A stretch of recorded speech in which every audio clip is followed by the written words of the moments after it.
We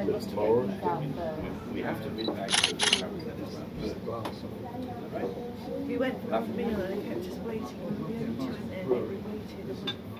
Right then, first of all, thank you, Lourenz, for being here with me. That's a pleasure. You had a brilliant speech at the panel about science and why scientific methodology works. Mm-hmm. Can you explain, how you can just overcome dogma or religious belief by the by scientific methodology? Well, as I was saying in my talk, I think the two parts of scientific methodology that are central to it, which are really useful in everyday life and need to be exported and taught, is first accepting that you don't know the answers.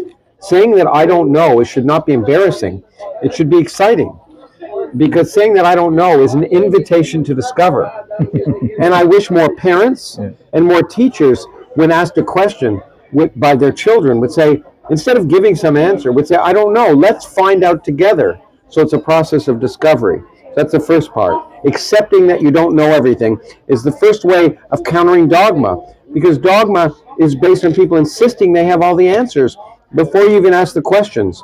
And recognizing, and then the way you counter dogma is then asking questions. Is constantly asking questions and not being afraid to ask questions. Because, as I said, and I strongly believe, nothing is sacred. Nothing cannot be questioned. Everything should be questioned. You should question yourself.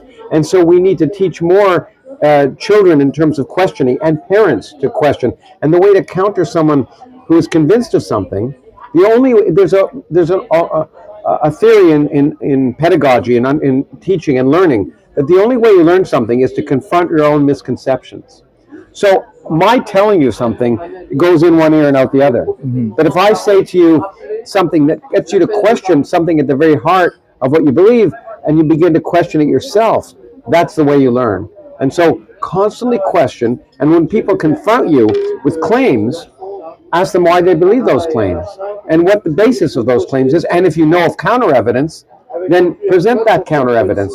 And so I think that's the only way, and that's why so many authoritarian religious or political ideologies restrict questioning, is because they understand how vulnerable they are if you start to question. Yeah. Last question for this short interview. It's we're coming from the ex-Muslim movement. I'm the chairman of Central Committee of Ex-Muslim in Scandinavia. Congratulations. Thank you. Yeah. How you evaluate the movement of ex-Muslim to change the world into rationalism? Can ex-Muslims or atheism or atheist people promote rationalism and make people more rationalists in the world or not? Well, I think the way to do it is two ways. One, to show it's more exciting, more fulfilling, and also that it works, that they're more successful. I mean, look, let's face it. When I go to India, say, and speak there, I meet kids who come out of this superstitious background and they're going to engineering school. Why? Because they realize that that's their ticket out of poverty. Yeah.